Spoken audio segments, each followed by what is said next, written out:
ओकारं बिन्दुसंयुक्तं नित्यं ध्यायन्ति योगिनः कामदं मोक्षदं चैव ओंकाराय नमो नमः। अविरल शब्द घनौघ प्रक्षालित सकल भूतल कलंका मुनिविरूपासित सरसतु हरितनोदुरितम् अज्ञानतिमिरान्धानां ज्ञानाञ्जनशलाकया चक्षुरुन्मीलितं येन तस्मै श्रीगुरुवे नमः। परम गुरुभ्यो नमः। परम्पराचार्य गुरुभ्यो नमः। सकल कलुष विध्वंसकं श्रेयसां परिवर्धकं धर्म संबंधकं भव्य जीव मनः प्रतिबोधकारकमिदं शास्त्रं श्री इष्टोपदेश नामधेयम्। अस्य मूल ग्रंथकर्तारा श्री सर्वज्ञदेवाः तदुत्तर ग्रंथकर्तारा श्री गणधर देवाः प्रतिगणधर देवाः तेषां वस्तुनुसारमासाद्य आचार्य प्रवर्षि पूज्य पाद देवैर्विरचितं मंगलम भगवान वीरो मंगलम गौतमो गणि मंगलम कुंद कुंदार्यो जैन धर्मोस्तु मंगलम सर्वमंगल मांगल्यम सर्वकल्याणकारकम प्रधानम सर्वधर्माणां जैनम जयतु शासनम। कोटिशतं द्वादश्चैव कोट्यो लक्षाणि शीतिस्रधिकानि चैव पञ्चाशदष्टौ च सहस्रसङ्ख्यामेतक्षुतं पंचपदं नमामि। अरहन्तभासेऽर्थं गणहरदेव्यं गन्धेयं सम्मं पडमामि भक्तियुक्तो सुन्नाडो महिं शिरसा इच्छामि वन्दे शुद्धभक्ति काउशगो तस्सालोच्यम् अंगोभंग पायिण्य पाहुण्य परियमि सुत्त पडमामि ओगपुब गय चूलिया चे विशुद्धथै थुई धम्म कहायम सयाणि कालम अंचेमि पूजेमि वंदामि नमंसामि दुःखखौ कम्मखौ बोहिलाओ सुगई गमनम समाहि मरणम जिणगुण संपत्ति हो मध्यम। अथ अपरानिक स्वाध्याय वेलायम श्रीमद आचार्य भक्ति कायोशर्गम करोम्यहम्।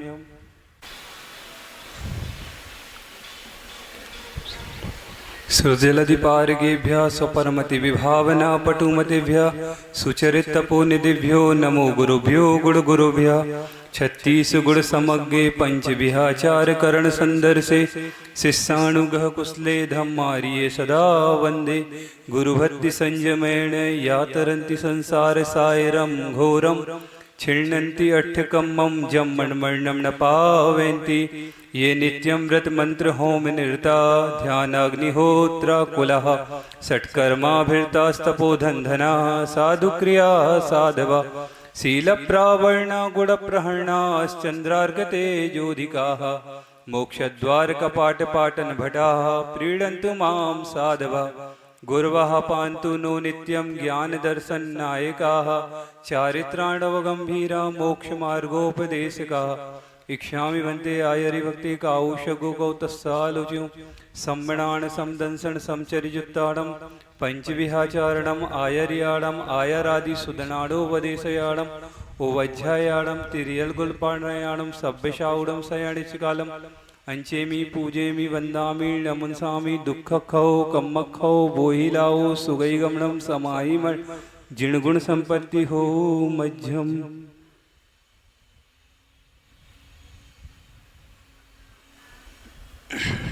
यस्य स्वयं स्वभावाप्ति रभावे कृष्ण कर्मणः तस्मै संज्ञान रूपाय नमोस्तु परमात्मने। इष्टोपदेश ग्रंथ आपके बीच में विगत 19 दिनों से चल रहा है। इन 19 दिनों में आपने प्रत्येक दिन एक एक कारिकाओं का स्वाध्याय किया।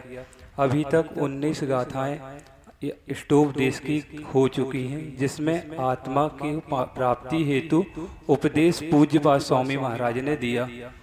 पिछली गाथा थी वह हमें ये बताती है कि हम अनादिकाल से संसार में परिभ्रमण कर रहे हैं, तो इसका कारण क्या है जो हमारा परिभ्रमण चल रहा है और हम वैभाविक पर्याय से परिणत होकर अपने स्वभाव अर्थात आत्मद्रव्य से अनंत काल से दूर हैं। तो उसमें ये कहा है कि जो हमारे आत्मा के लिए उपकारक है वह शरीर के लिए अपकारक है, और जो शरीर के लिए उपकारक है वह आत्मा के लिए अपकारक है। अभिप्राय यह है कि हमारी आत्मा के लिए उपकारक क्या है और अपकारक क्या है, और शरीर के लिए उपकारक क्या है और अपकारक क्या है। अर्थात शरीर के लिए जो जो उपकारक है वह सब कुछ आत्मा के लिए अपकारक है, और जो जो आत्मा के लिए उपकारक है वह इस नश्वर शरीर के लिए अपकारक है। ये अपकारक उपकारक का जो हम भेद अभी तक नहीं जान पाए हैं, इस कारण से हम दूध में पानी की तरह अनादिकाल से आज तक वैभाविक पर्याय से परिणित हैं। और ये वैभाविक पर्याय से परिणित जो जीव है, जब तक अपने आत्म तत्व को जानने के लिए प्रयास नहीं करेगा तब तक वह अपने स्वभाव की प्राप्ति नहीं कर सकता है। यदि उसे स्वभाव की प्राप्ति करनी है और एक वैभाविक जो पर्याय संसार अवस्था में जीव द्रव्य को प्राप्त है उसका छेदन करना है, तो उसे अपने विवेक का उपयोग करना पड़ेगा। ये विवेक क्या है, इसको प्रस्तुत करने के लिए पूज्य पाद स्वामी महाराज अगली कारिका दे रहे हैं। वह कारिका ये है। इतिश्चिंतामणिर्दिव्यः इतः पिंड्यकं खड्गं ध्यानेन चेदुभे लभ्ये क्वाद्रियंताम विवेकिनः। अर्थात विवेकवान कौन है? एक तरफ चिंतामणि रत्न है और एक तरफ खली का टुकड़ा है, और दोनों ही पदार्थ की प्राप्ति हमें ध्यान के द्वारा होती है। तो विवेकवान व्यक्ति चिंतामणि रत्न को प्राप्त करना चाहता है अपितु खली के टुकड़े को। अर्थात इनमें से विवेकवान कौन है, इस प्रसंग को लेकर पूज्यपाद स्वामी महाराज कह रहे हैं, एक और खली का टुकड़ा है और एक और दिव्य चिंतामणि रत्न है। दिव्य चिंतामणि जो रत्न है वह हीरे के समान है। हीरा को जब हम अपनी आंखों से देखते हैं तो हमें एक आनंद की अनुभूति होती है। क्यों? क्योंकि वह हीरा जो है वो हमें आकर्षित करता है अपनी ओर। क्यों? क्योंकि वह दिव्य रत्न है, मूल्यवान है। और दूसरी ओर खली का टुकड़ा रखा है जिसे कोई भी व्यक्ति चाहता नहीं है, क्योंकि हीरे को सभी चाहते हैं। वह खली का टुकड़ा कांच के टुकड़े के समान है, जो हमें भ्रम उत्पन्न करवाता है कि मैं भी हीरा जैसा हूँ, क्योंकि कांच के टुकड़े पर जब धूप पड़ती है तो वह भी चमकने लगता है और अपनी चमक से वह चारों तरफ प्रकाश को फैलाता है, तो लगता है वह भी हीरे जैसा है। लेकिन पूज्यपाद स्वामी महाराज कह रहे हैं, इनमें से विवेकवान व्यक्ति कौन है, जो हीरा चाह रहा है या फिर जो कांच के टुकड़े में लगा? ऐसा प्रश्न सभी जीवों से पूज्यपाद स्वामी महाराज कर रहे हैं। तो जो विवेकवान व्यक्ति है वह तो हीरे को चाहेगा, और अविवेकी व्यक्ति कांच के टुकड़े को चाहता है। लेकिन दोनों वस्तुओं की प्राप्ति ध्यान के द्वारा होती है। ध्यान क्या है? ध्यान धर्म ध्यान, शुक्ल ध्यान, तो दोनों हीरे को प्राप्ति के साधन अर्थात अपने आत्मद्रव्य की प्राप्ति के साधन है। लेकिन जो आर्त ध्यान और शुक्ल ध्यान है वह खली के टुकड़े के समान है, अर्थात हमारे संसार के परिभ्रमण के कारण हुआ करते हैं। और इन आर्त ध्यान रौद्र ध्यान के द्वारा ही हम अनंत काल से वैभाविक पर्याय से परिणित आज तक हुए हैं। हमने अभी तक अपने स्वभाव को नहीं पाया। यदि किसी अविवेकी व्यक्ति को अविवेकवान या अज्ञानी कह दो तो उसे बुरा लगता है, लेकिन बुरा लगता है इतना मात्र पर्याप्त नहीं है, क्योंकि इसमें बुरा मानने की कोई भी बात नहीं है। उसने जो कार्य किया है, उसने जो सिलेक्शन किया है, उसके कारण उसे अज्ञानी अथवा अविवेकी कह रहे हैं। ये अज्ञान क्या है जो उसे बुरा लगता है? धवला जी में एक प्रसंग आता है, एक माँ है, उसका एक पुत्र है। वह पुत्र जिस समय गलत कार्यों को अर्थात अच्छे कार्यों को नहीं करता है तो उस पुत्र को ही अपुत्र की संज्ञा दी जाती है, अर्थात कुपुत्र की। और वही पुत्र जब सद्कार्यों को करता है तो उस पुत्र को सुपुत्र की संज्ञा दी जाती है।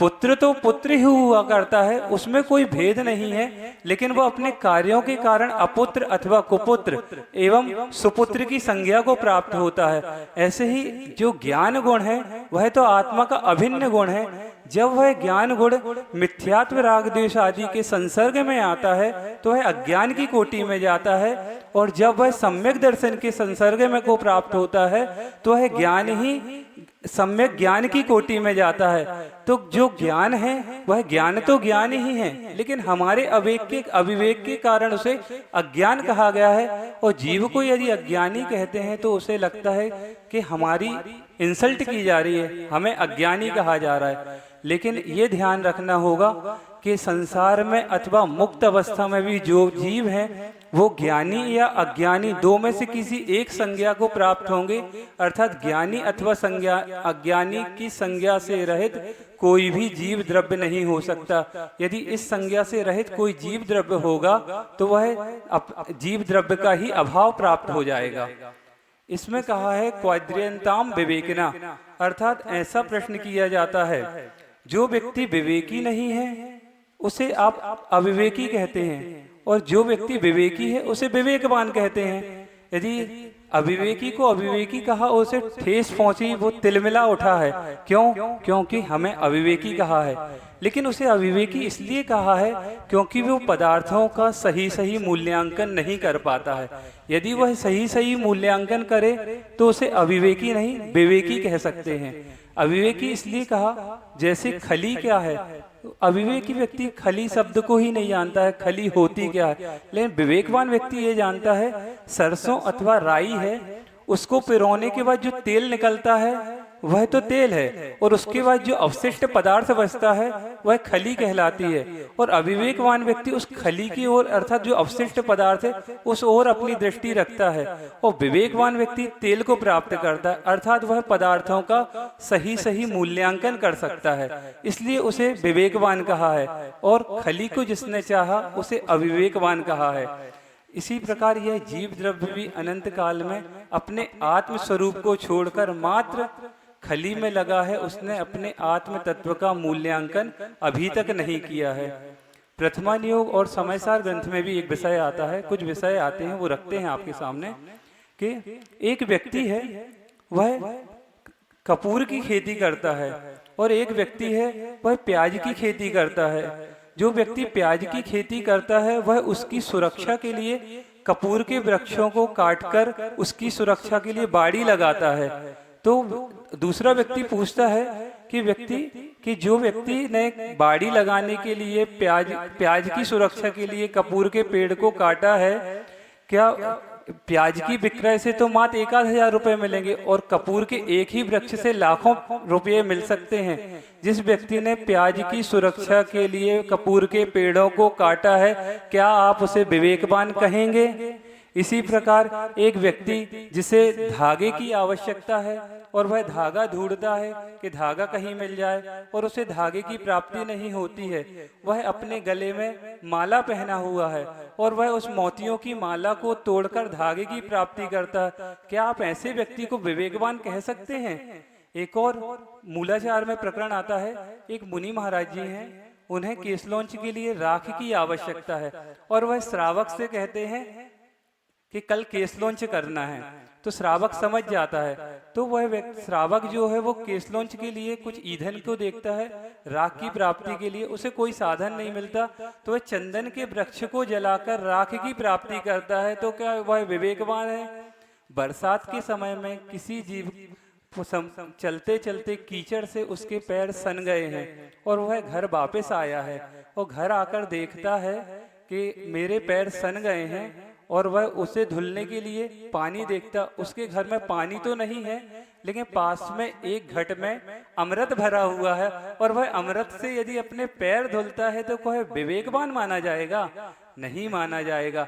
ऐसे ही एक व्यक्ति पथिक है, वह जा रहा है पथ पर और वह थक गया है, थकते हुए जाकर उसे एक घना वृक्ष दिखता है और वह उस वृक्ष की छांव में बैठ जाता है। थकान के कारण उसे निद्रा आने लगती है। जब उसे निद्रा आती है तो वह सोने की जैसे ही कोशिश करता है तो उसी वृक्ष की एक डाल पर एक कौवा बैठा हुआ है और वह कौवा काँव काँव करता है, जिसके माध्यम से उस पथिक की निद्रा डिस्टर्ब होती रहती है। तो वह व्यक्ति आसपास में देखता है पत्थर मिल जाए, उसे पत्थर की प्राप्ति नहीं होती, तो वह अपने जेब में एक हीरा रखा रहता है, वह उस हीरे को फेंककर उस कौवे को भगाता है। जिस व्यक्ति ने हीरे को फेंककर कौवे को भगाया है अथवा जिसने प्याज की सुरक्षा के लिए प्याज की सुरक्षा के लिए कपूर के पेड़ों को काटा है, धागा के लिए मोती की माला को तोड़ा है अथवा पैरों को धुलने के लिए जल की प्राप्ति न होने पर उसने अमृत को बहाया है, ऐसे किसी भी एक भी व्यक्ति को आप विवेकवान कह सकते हैं? नहीं कह सकते। क्यों? क्योंकि उन्होंने अविवेक का कार्य किया है, इसलिए उन्हें किसी भी एक भी जीव को विवेकवान नहीं कह सकते। इसी प्रकार हम जब अपने आप के ऊपर सोचते हैं कि हमने कभी अपने जीवन में विवेकपूर्ण कार्य किए हैं क्या, ये प्रश्न चिन्ह है। क्यों? क्योंकि हम अनंत काल से संसार में हैं। यदि हमने विवेकपूर्ण कार्य किए होते तो हम अनंत काल से संसार में परिभ्रमण को प्राप्त नहीं होते, और हम परिभ्रमण को प्राप्त हुए हैं, अर्थात इसका अभिप्राय स्पष्ट है, हमने रत्न अर्थात धर्म ध्यान और शुक्ल ध्यान को आज तक नहीं सुना, चुना है। धर्म ध्यान का है, धर्म ध्यान का अर्थ होता है पवित्र भावों में अपने मन को स्थित करके जो ध्यान किया जाता है वह धर्म ध्यान कहलाता है। और इस धर्म ध्यान में स्थित होकर जो निर्विकल्प दशा की जो प्राप्ति होती है वह शुक्ल ध्यान कहलाता। इन दोनों ध्यानों को हमने नहीं किया। हमने किया क्या है? हमने आज तक आर्त ध्यान और रौद्र ध्यान किए। आर्त का अर्थ होता है दुख अर्थात पीड़ा। जिस ध्यान के द्वारा हमें पीड़ा उत्पन्न हो ऐसे कार्यों को हमने निरंतर किया है।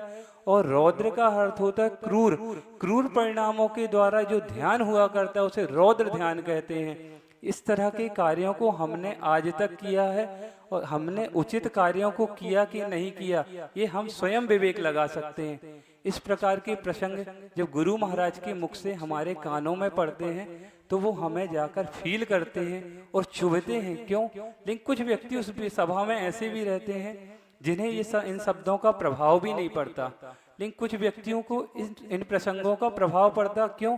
उन्हें वो जाके छुआ है उन प्रसंगों ने कि भगवान मैंने आज तक अनुचित ही कार्य किए, मैंने उचित कोई भी कार्य आज तक नहीं किया है। क्यों? अपनी अज्ञानता के कारण नहीं किया। और जो इन सभी बीचों में जो बीच व्यक्ति बैठा हुआ है और वह सोच रहा है कि मैंने अज्ञानता से जो कार्य किए हैं, तो वह व्यक्ति सोचने पे मजबूर होता है कि अब मुझे विषय कसाय आदि को छोड़ना है। एक शब्द का इतना प्रभाव पड़ता है तो वह व्यक्ति समयसार आदि आगम ग्रंथों को जब पढ़ता है तो उसे विषय कसायों से विरक्ति उत्पन्न होती है और वह विषय कसायों को छोड़ने के बारे में सोचता है। लेकिन उसी बीच में हमारे ही बीच में कुछ इस तरह के व्यक्तित्व भी पाए जाते हैं जो समयसार आदि ग्रंथों का निरंतर आलोहन करते रहते हैं, लेकिन उसके बाद भी उनकी विषय कसायों से तृप्ति नहीं होती और उसे छोड़ने का भाव नहीं आता। तो आचार्य से कोई पूछता है गुरुदेव उनके अंदर क्यों विरक्ति का भाव नहीं आते? तो आचार्य कहते यह उनके बहुत तीव्र पाप कर्म का उदय है, क्योंकि उन्हें जिनवाणी नहीं रुच रही है। जिसे जिनवाणी नहीं रुचती उसका तीव्र पाप कर्म का उदय माना जाता है, इसलिए उन्हें जिनवाणी नहीं रुच रही है। ये जिनवाणी जिसे रुचती है वह निरंतर विषय कसायों से निवृत्त होने का मार्ग ढूंढता है, और विषय कसाय को निवृत्त होना ही मोक्ष कहलाता है। और जो मोक्ष होता है यह सर्व कर्मों के क्षय से प्राप्त होता है। लेकिन इस सर्व कर्म क्षय रूप जो मोक्ष है उसका साधन क्या है? तो निर्जरा तत्व हुआ करता है, अर्थात एक देश कर्मों की निर्जरा को निर्जरा कहा जाता है, एक देश कर्मों के क्षय को निर्जरा कहा जाता है। इसके द्वारा निर्जरा के द्वारा ही जो सम्यक रूप से निर्जरा होती है उसके द्वारा ही मोक्ष की प्राप्ति होती है। आचार्य भगवंत नेमिचंद सिद्धांत की देव ने द्रव्य संग्रह ग्रंथ में एक कारिका दी है। वह कारिका जह कालेण तवेणया भुत्त रसम कम पुग्गलम जेणे भावेण सड़दिड़ेया तत्सरणम चेदी निजरा दुविहा। अर्थात निर्जरा दो प्रकार की होती है, और वह निर्जरा भाव निर्जरा पूर्वक ही द्रव्य निर्जरा होती है। और वह दो प्रकार की जो निर्जरा है वह सविपाक निर्जरा और अविपाक निर्जरा के भेद से दो प्रकार की हुआ करती है। सविपाक निर्जरा क्या है? जो हमने अपनी अज्ञान दिशा में कर्मों का बंध किया हुआ है वह सकाल में अर्थात स्थिति पूर्ण होने पर निर्जरित होते हैं। जैसे वृक्ष पर लगा हुआ आम है वह अपनी स्थिति पूर्ण होने पर पककर गिर जाता है, वह सविपाक निर्जरा कहलाती है।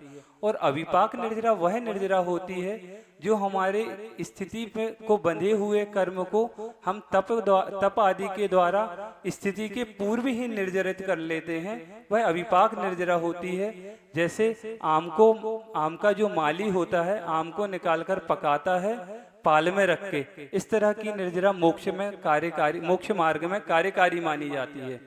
ऐसी निर्जरा।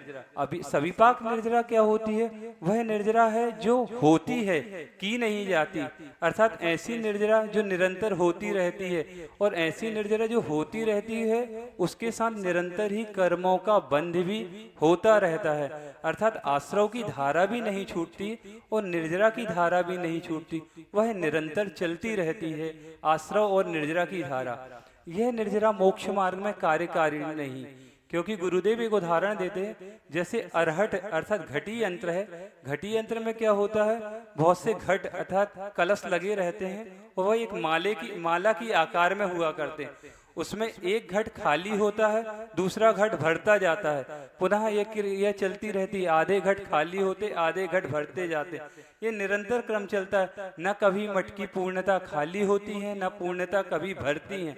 इसी तरह संसारी जीव की जो निर्जरा होती है, जो सविपाक निर्जरा है, उसमें निरंतर मटकी की भांति जीव अपने कर्मों को बांधता जाता है आश्रव द्वारों के द्वारा और सत्ता को बनाए रखता है और निर्जरा भी होती जाती है। इसके माध्यम से बैलेंस जो होता है वो एज इट इज अर्थात ज्यों का त्यों बना रहता है। इसके कारण संसार का परिभ्रमण नहीं रुकता है और संसार हमारा बना रहता है। इस मोक्ष मार्ग में यदि कोई निर्जरा कार्यकारी है तो वह तपसा निर्जरा च, ऐसा उमा स्वामी महाराज सूत्र देते हैं।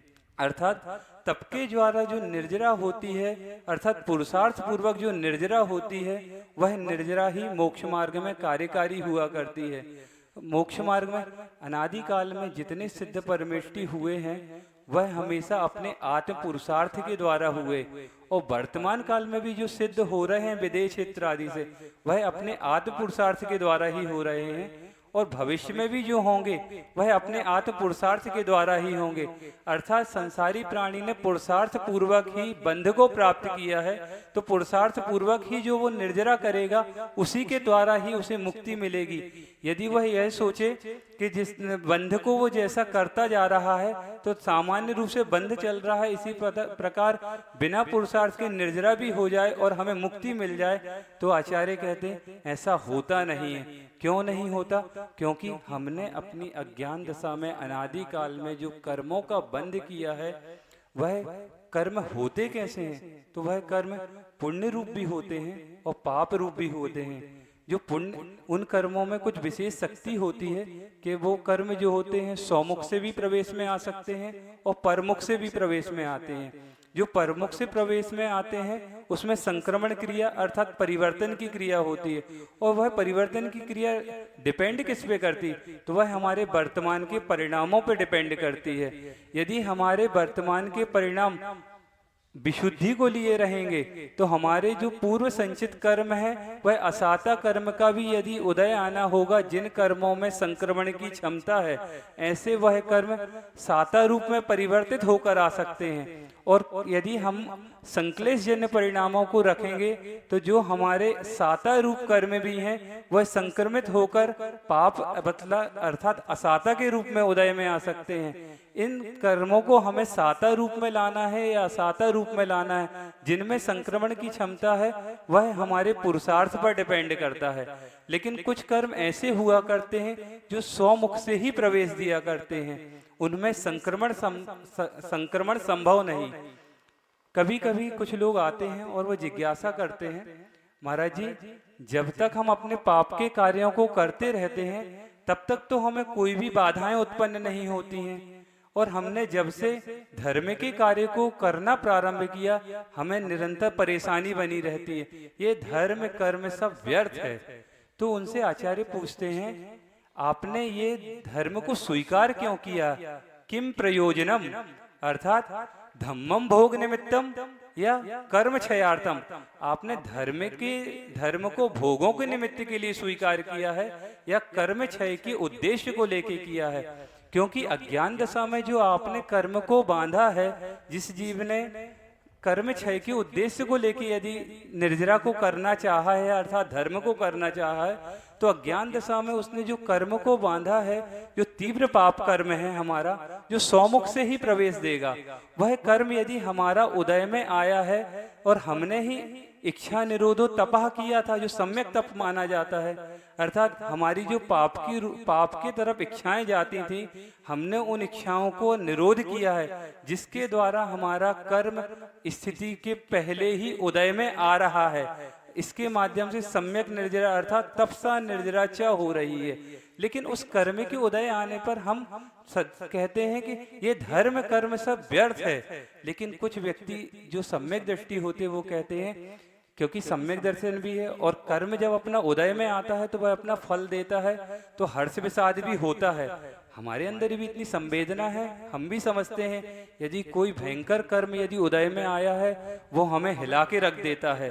यदि वो हिला रहा है, लेकिन उसमें कुछ व्यक्ति ऐसे होते वह धर्म पर न टूटकर कर्म पर टूटते हैं। हर्ष विषाद को करते हुए भी वह ये कहते हैं कि हमारे द्वारा ही कर्म को बांधा गया है ये, और हमारा ही कर्म उदय में आ रहा है। लेकिन कुछ व्यक्ति ऐसे होते हैं जो कहते हैं ये धर्म कर्म सब व्यर्थ है। जो इस तरह की धारणा को रखते हैं वह वस्तुतः निर्जरा तत्व के स्वरूप को नहीं जानते हैं, और जो व्यक्ति निर्जरा के स्वरूप को नहीं जानता है वह सम्यक दृष्टि नहीं, क्योंकि 7 तत्वों पर श्रद्धान का नाम सम्यक दर्शन कहा है।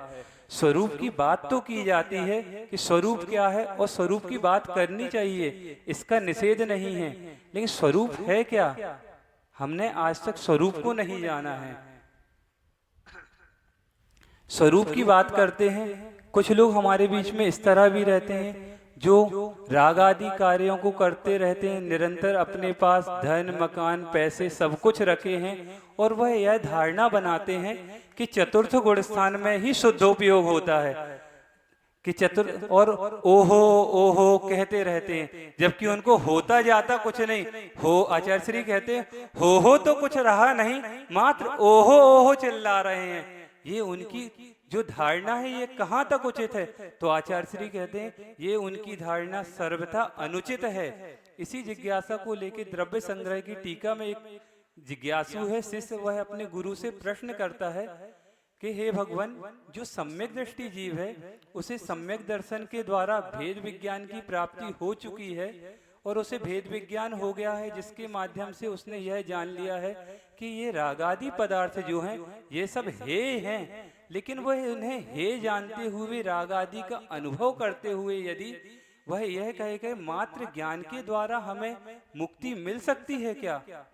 जिज्ञासा समझ में आ रही है ना, कि मात्र ज्ञान के द्वारा मुक्ति मिल सकती है। तो आचार्य भगवान उसका समाधान करते हुए इस जिज्ञासा का खंडन करते हैं।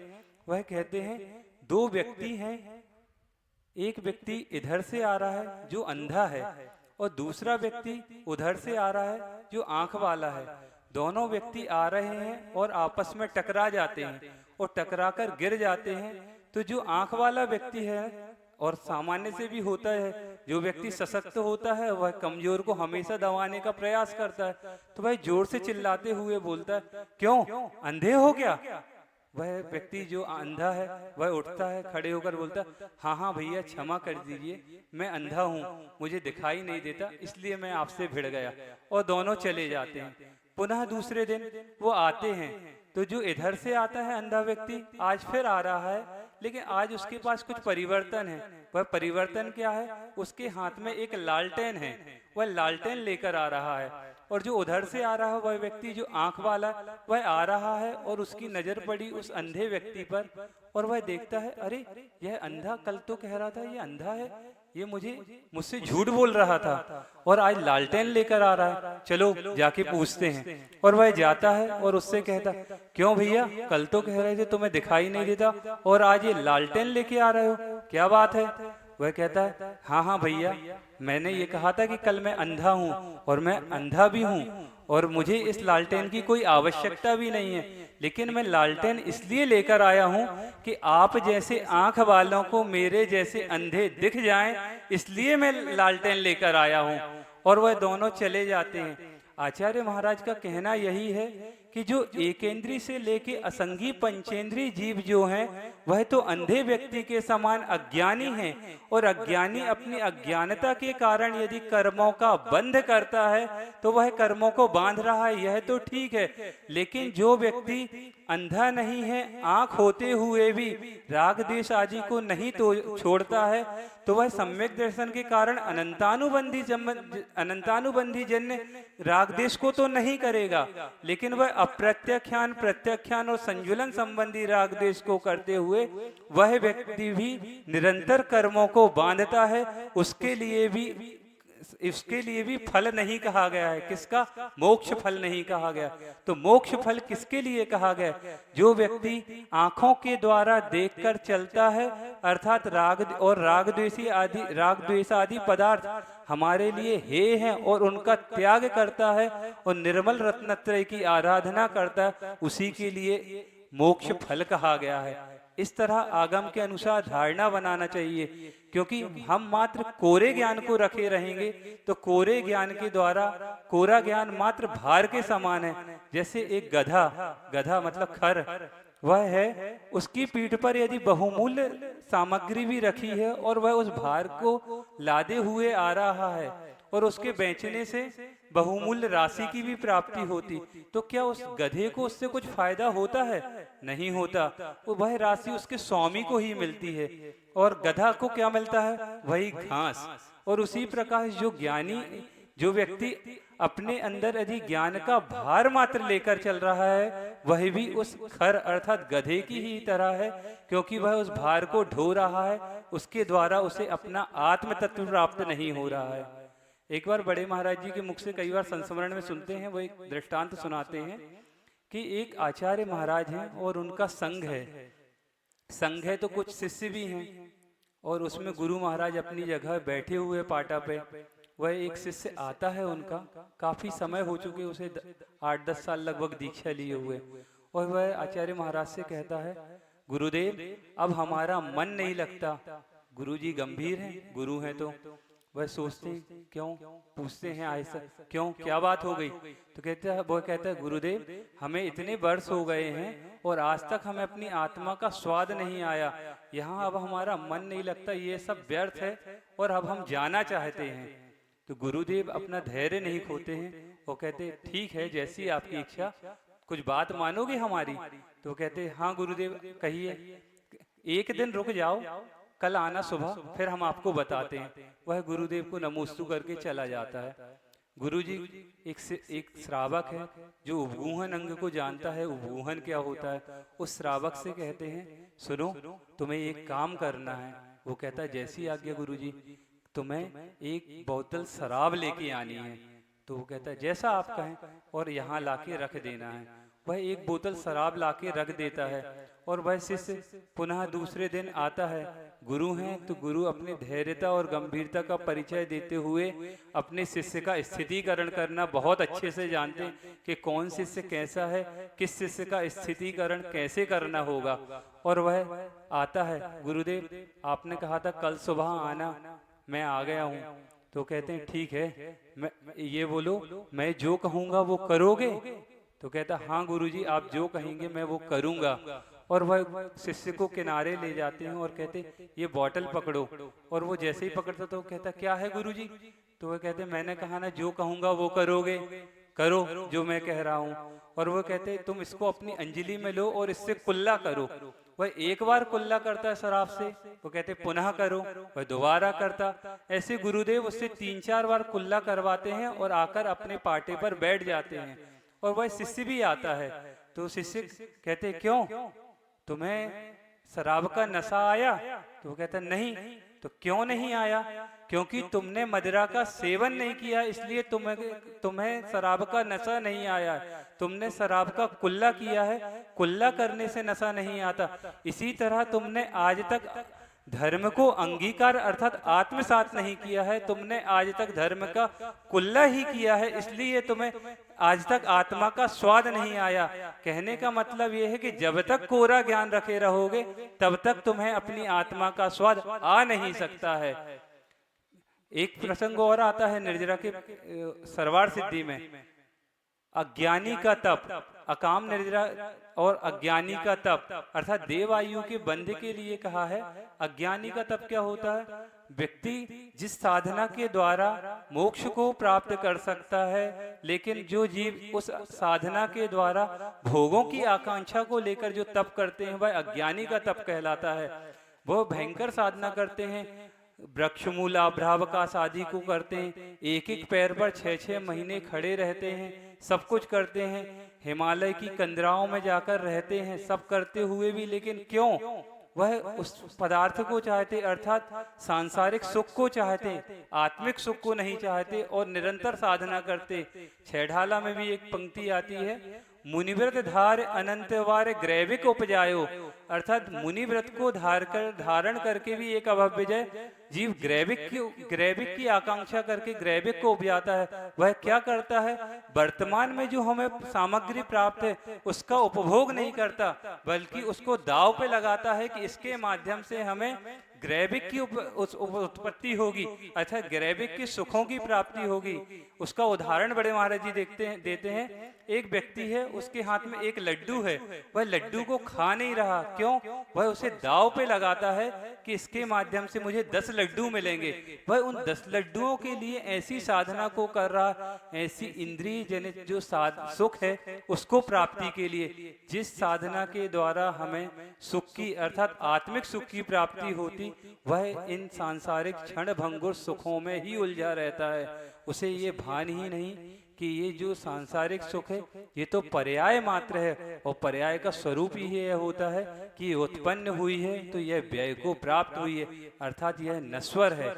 इसी प्रकार बड़े महाराज जी जो आज विषय दे रहे थे, 2 दिन से विषय दे रहे हैं, गुरुदेव बार बार कहते हैं दर्शन गहराता प्रदर्शन उथला।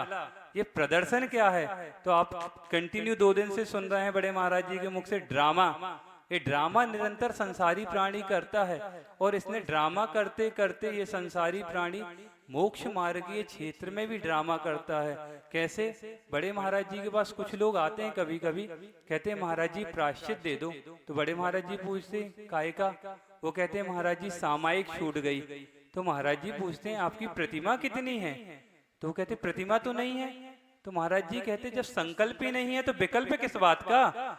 संकल्प हो तो विकल्प करो, अच्छे से माला फेरनी चाहिए। कहने का अभिप्राय यह है कि आजकल जो जीव है श्रेणी में आने के लिए कार्य को करते हैं। श्रेणी में आना तो चाहिए, लेकिन श्रेणी में आने के लिए प्रदर्शन का कार्य नहीं करना चाहिए, क्योंकि प्रदर्शन का कार्य उसी प्रकार होता है जिस प्रकार एक पात्र में यदि जल भरा है और उस जल में यदि 2-4 बूंद तेल की डालते हैं वह ऊपर ऊपर तैर जाती हैं। आचार्य श्री कहते प्रदर्शन तैरता रहता है, क्यों? यदि उसको थोड़ा सा तिरछा कर दो तो वो नीचे गर्त में गिर जाता है। इसी प्रकार जो व्यक्ति प्रदर्शन करता है वह भी नीचे गर्त में गिरता है। लेकिन दर्शन गहराता, दर्शन क्या है? जिस पदार्थ का जैसा स्वरूप है उसे व्यवहार से सम्यक दर्शन कहते हैं। और निश्चय से हमारा आत्म तत्व ही क्या है? सम्यक दर्शन। अर्थात जिस जीव को, जो मुनि महाराज जिस समय अपने आत्म तत्व पर स्थित निर्विकल्प समाधि में हो जाते हैं तो वह केवल ज्ञान को प्राप्त करने की क्षमता रखते हैं, और केवल ज्ञान को प्राप्त करते हैं किसके माध्यम से? उस दर्शन के माध्यम से। अर्थात दर्शन गहराता और प्रदर्शन उतला। संसार में जीव हमेशा प्रदर्शन में, क्योंकि खली शब्द का एक अर्थ धूर्त भी हुआ करता, धूर्त का अर्थ छलना होता है। संसारी प्राणी को ये लगता है कि वह निरंतर दूसरे को छल रहा है, लेकिन उसे ज्ञान नहीं है कि वो दूसरे को नहीं वस्तुतः अपनी आत्मा को छल रहा है और वह गर्त का पात्र बनता है। इस संसार में ऐसे भी लोग हैं प्रभु के दर्शन के लिए निरंतर मंदिर आते हैं, लेकिन क्यों?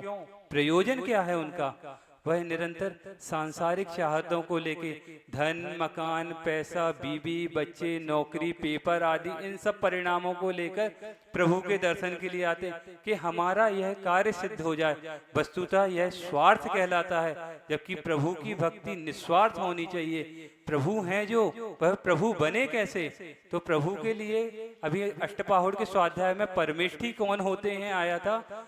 परमे अर्थात इंद्र, नरेंद्र, चंद्र आदि 100 इंद्रों के द्वारा जो पूजित होते हैं वे परमेष्ठी कहलाते हैं। और परमेष्ठी होते कैसे हैं अर्थात बनते कैसे हैं, तो समंत भद्र स्वामी महाराज अरयनाथ भगवान की स्तुति करते हुए कहते हैं, लक्ष्मी विभव सर्वस्वम मुमोक्षोश्चक्र लांछनम साम्राज्यम सार्वभौमम ते जड़ तृणमिवा भवत। अर्थात जो परमेष्ठी हैं वह कैसे हैं, लक्ष्मी विभव सर्वस्वम, जो अरयनाथ भगवान है वह तीर्थंकर के साथ साथ चक्रवर्ती भी हैं। और चक्रवर्ती का वैभव अर्थात लक्ष्मी कैसी होती है, तो वह 6 खंड का अधिपति होता है, 9 निधियां और 14 रत्न का स्वामी होता है। उसके कोटि 18 मतलब 18 करोड़ घोड़े और 84 लाख हाथी और सुदर्शन चक्र जिसके पास है, जिसके द्वारा उसने संपूर्ण 6 खंडों के साम्राज्य का अधिपति है।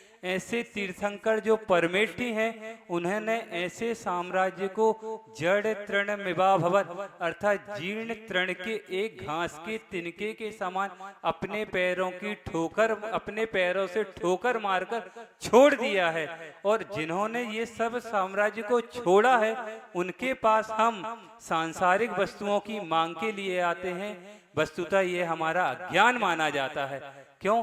क्योंकि प्रभु की भक्ति निरपेक्ष भाव से करना चाहिए। और यहाँ तक कि निरपेक्ष भाव से भी बढ़कर यदि कोई भक्ति हुआ करती है तो गुरु की अपेक्षाओं पर खरा उतरते हुए जो जीव भक्ति प्रभु की करता है, वस्तुतः वही जीव संसारिक से मुक्त होकर मुक्त अवस्था को प्राप्त करता है। एक संस्मरण रख के इस विषय को समाप्त करेंगे। एक दृष्टांत है, पद्म पुराण का दृष्टांत आता है कि प्रयोजन का जीवन में कितना बड़ा महत्व होता है। प्रयोजन क्या है? रावण का जीव है और वह चला जा रहा है और उसकी दृष्टि पड़ती है सीता पर और वह सीता के रूप सौंदर्य को देखकर उस पर मोहित हो गया और उसने सीता के हरण का विचार किया और आकर सीता को हरण करके ले जा रहा है और ले जाकर अपनी लंका में ले गया है। ले जाकर लंका में ले जाता है, लेकिन उस रावण का एक नियम है कि जब तक परिस्त्री स्वेच्छा से मुझे स्वीकार नहीं करेगी तब तक मैं परिस्त्री का सेवन नहीं करूंगा, अर्थात मैं उसके प्रति राग की दृष्टि नहीं रखूंगा। और वह सीता पतिव्रता है और धर्मपरायण है, वह सती है और वह रावण से मना करती है, तो रावण उसको वाटिका में रखता है और अपने भिन्न भिन्न तरीके से उसको पाना चाहता है। और राम और लक्ष्मण सीता के वियोग में पागल हो रहे हैं, वन वन भटक रहे हैं, सीता सीता चिल्ला रहे हैं वह राम, जबकि बलभद्र हैं, तद्भव मोक्षगामी हैं और वह चिल्लाते हुए ढूंढ रहे हैं कि कहाँ है मेरी सीता। और वह जाते जाते उन्हें किसी माध्यम से जटायु का जो पक्षी और एक विद्याधर, नाम तो ध्यान नहीं आ रहा है, कुछ नाम आता, नाम ध्यान नहीं है, उस विद्याधर के माध्यम से राम को पता लग गया है कि सीता को रावण हर के लंका ले गया है। और वह हाँ जो भी नाम हो, तो वह उसे हर के सीता को हर कर रावण ले गया है। अब राम एक सेना तैयार कर रहे हैं। सुग्रीव, विस्तार से आप पढ़ लेना, सुग्रीव, हनुमान, जामवंत आदि के निमित्त से सेना को तैयार किया है राम ने और वह सीता की प्राप्ति के लिए रावण से युद्ध करने के लिए लंका में प्रस्थान कर रहे हैं। और लंका पहुंचे हैं और राम और लक्ष्मण के द्वारा रावण से भयंकर युद्ध चल रहा है कि पूरा तीनों लोग अचंभित में है कि कितना भयंकर युद्ध हो रहा है। और उस भयंकर युद्ध में रावण के जो बड़े बड़े सेनापति हैं, माली, सुमाली आदि नाम जो भी आते हों, उन सब का वो वध करके वह मृत्यु को प्राप्त हो चुके हैं। और यहाँ तक नहीं, रावण का जो भाई कुंभकर्ण है और पुत्र मेघनाथ और इंद्रजीत है, उनको भी राम ने अपने कब्जे में अर्थात कैद कर लिया है। और रावण अब सोच रहा है, अरे क्या बात है, इंद्रजीत जैसे जिसने इंद्र को जीता है, मेघनाथ जैसे जो सूरवीर हैं, उनको भी इनने अपने कब्जे में कर लिया है। अब कुछ करना होगा। और रावण के मन में विचार उत्पन्न होता है बहुरूपिणी विद्या सिद्ध करने का, और वह इस प्रयत्न में लग जाता है। और वह अपने अष्टानिका का पर्व चलता है उस समय, और वह अपने नगर में ढिंडोरा पिटवाता है कि 8 दिन तक नगर में किसी भी प्रकार के पाप कार्य नहीं किए जाएंगे, किसी भी विपत्ति की उत्पन्न होने पर शांति से सहन किया जाएगा। और वह रावण जाकर शांतिनाथ भगवान के मंदिर में ध्यान के लिए बैठ जाता है। और वह ध्यान के लिए बैठा है, और यह जानकारी सुग्रीव के विभीषण के माध्यम से राम और लक्ष्मण को दी जा रही है। वह विभीषण कहता है कि भगवान, रावण बहुरूपिणी विद्या सिद्ध करने के लिए बैठा है, यदि उसे बहुरूपिणी विद्या सिद्ध हो जाएगी तो फिर कोई भी 3 लोक में ऐसा व्यक्ति नहीं है जो उसे परास्त कर सके, फिर सीता की प्राप्ति संभव नहीं। फिर लेकिन राम तो नीतिवान मर्यादा पुरुषोत्तम है, वह कहते नहीं, कभी भी निहत्थे पर वार नहीं करना चाहिए। जो व्यक्ति ध्यान पर बैठा है वह अभी अस्त्र शस्त्र को नहीं लिया है, उस पर वार नहीं करना चाहिए। और वो चले जाते हैं। लेकिन वह विभीषण राम के जाने के बाद लक्ष्मण से बात करता है, और लक्ष्मण की आज्ञा को लेकर अंगद को आज्ञा दी जाती है, और वह अंगद अपनी सेना को लेकर रावण के ऊपर उपद्रव करने के लिए गया है। उसने पूरी लंका को तहस नहस कर दिया है, लोगों को मारा है, पीटा है, पूरी जनता रो रही है, बिलख रही है। ऐसी रोने की भयंकर आवाज रावण के कानों पर जा रही है, लेकिन रावण अपने अखंड ध्यान में आरूढ़ है, उसे कोई प्रभाव नहीं पड़ रहा है। जब रावण अंगद देखता है कि जनता के प्रभाव से रावण पर प्रभाव नहीं पड़ा, तो वह महल में प्रवेश कर जाता है। पूरे महल को तोड़ता फोड़ता है वह अंगद और उसकी सेना, यहाँ तक कि उसकी रानियों को मारते हैं, पीटते हैं। उनके रोने बिलखने की आवाज रावण के कानों में जा रही है, लेकिन रावण अपने ध्यान में आरूढ़ है, वह विचलित नहीं हो रहा है। देखते देखते वह अंगद उस शांतिनाथ भगवान के मंदिर में प्रवेश कर गया, और मंदिर में जाकर उसने भगवान को नमोस्तु किया और 3 प्रदक्षिणा दी। उसके बाद उसने रावण पर ही डायरेक्ट आक्रमण किया, उसे मारा है, पीटा है, उसके कपड़े खींच दिए, जो वो माला पहन लेकर माला फेर रहा, उस माला को तोड़ दिया, तोड़कर फिर पकड़ा दिया। लेकिन रावण ऐसे अखंड ध्यान में लीन है कि उसे कोई प्रभाव नहीं। जब इतने सबके बाद उस पर प्रभाव नहीं पड़ता, तो वह अंगद अपनी हद को पार करता है, और रावण की जो पटरानी है मंदोदरी को घसीट कर लाता है, और रावण के सामने ही उसे मारता पीटता है। और मारने पीटने से भी काम नहीं चलता, तो उसको हरण करके ले जाने का प्रयास करता है, और कहता है मैं तुम्हें सुग्रीव की दासी बनाकर रखूंगा, तुम उसके सामने चवर ढोराने का काम करोगी। ये सब शब्द रावण सुन रहा है, और वह मंदोदरी खुद रोते हुए रावण से कह रही है कि तुम्हारा ये ध्यान क्या काम का, यदि मुझे हरण करके ले जाए। और वह मंदोदरी रो रही, बिलख रही, लेकिन रावण अपने ध्यान से विचलित नहीं हो रहा। उसकी इस तरह के अखंड ध्यान को देखकर वह बहुरूपिणी विद्या अपने समय पर उसके पास आती है, और कहती है रावण से, रावण, मैं तुम्हारी साधना से, तुम्हारे ध्यान से प्रसन्न हुई हूँ, मांगो, तुम जो चाहते हो मैं तुम्हें दूंगी। बस शर्त इतनी है कि मेरा प्रभाव सब पर है, लेकिन चक्रवर्ती और अर्धचक्री जो होगा उसको छोड़कर 3 लोक में तुम इंद्र को भी कहोगे तो मैं तुम्हें उसे तुम्हारे चरणों पर लाकर समर्पित कर दूंगी। और वह रावण सोचता है कि ये दोनों बन बन भटकने वाले नंगे भिखारी, ये थोड़ी चक्रवर्ती और अर्धचक्रवर्ती हो सकते हैं। चक्रवर्ती तो 6 खंड का अधिपति होता है, और वह अपने अभिमान के कारण उस विद्या को ग्रहण करता है, और विद्या को ग्रहण करके भगवान की प्रदक्षिणा देकर ध्यान से उठता है, और युद्ध के लिए प्रवेश करता है, आता है, और युद्ध की भैरवी बजाता है, और भयंकर युद्ध प्रारंभ हो चुका है राम की सेना और रावण की सेना के बीच में। और भयंकर युद्ध चलते चलते रावण के हाथ में चक्र आता है, और वह उस चक्र को लक्ष्मण की ओर छोड़ता है, और वह चक्र जाकर लक्ष्मण की प्रदक्षिणा करके लक्ष्मण के हाथ में आ गया है। और रावण अब सोच रहा कि मेरा क्या होगा, मैं तो सोच रहा था ये दर दर भटकने वाले बनवासी हैं, और इसके हाथ में चक्र आ रहा है, ये नारायण तो नहीं।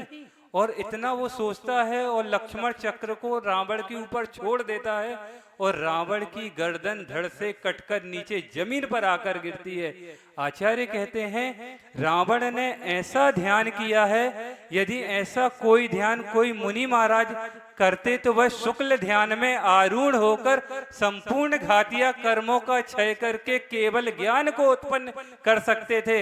लेकिन उस रावण ने जिस सामग्री के द्वारा केवल ज्ञान उत्पन्न हो सकता था, उसने उस सामग्री का व्यर्थ उपयोग किया, क्योंकि उसके प्रयोजन में अंतर था। उसने उस अखंड ध्यान को किया किस लिए? उसने भयंकर सीता के प्रति आसक्ति संबंधी परिग्रहानंदी और राम और लक्ष्मण के वध संबंधी संकल्पी हिंसानंदी संबंधी भयंकर रौद्र ध्यान को किया। उस रौद्र ध्यान के परिणाम स्वरूप वह रावण का जीव नरक का पात्र बना है। कहने का अभिप्राय तो यह है कि क्वाद्रियताम विवेकना, अर्थात ध्यान के द्वारा रत्न की भी अर्थात केवल ज्ञान की भी प्राप्ति होती है और नरक गति अर्थात संसार का भी परिभ्रमण होता है। तो विवेकवान व्यक्ति किसे चाहता है, ये इस कारिका का भाव है। आज तक हमें सोचना होगा कि हमने कौन सा ध्यान किया। हम आज तक संसार में हैं तो हमने आर्त ध्यान और रौद्र ध्यान ही किया, जिसके परिणाम स्वरूप हम रावण बने हैं और चहुगति का परिभ्रमण किया। हम राम नहीं बन पाए। यदि हम राम बन गए होते तो हम भी सिद्धसला में आराम कर रहे होते। हमें जो आराम अभी नहीं मिला है वह हमारे रावण होने का प्रतीक देता है। यदि हम भी धर्म ध्यान और शुक्ल ध्यान को करेंगे तो हम भी राम बनकर आराम करेंगे। आज तक हमने नहीं किया, हम भी करें और आप भी करें। राम बन के आराम अर्थात सिद्ध पर्याय को प्राप्त करें। इन्हीं पवित्र भावनाओं के साथ अहिंसा परमो धर्म की बोधि समाधि परिणाम शुद्धि स्वात्मोपलब्धि शिवशोक सिद्धि चिंतामणिम चिंतित वस्तुदाने त्वामंद मानस्य ममास्तु देवी। आचार्य पूज्यपाद स्वामी महाराज की, आचार्य भगवंत गुरुवर श्री विद्यासागर जी महाराज की, पूज्य निर्यापक श्रवण मुनि श्री समय सागर जी महाराज की, पूज्य मुनिवर श्री प्रसाद सागर जी, मल्ली सागर जी, आनंद सागर जी महाराज की,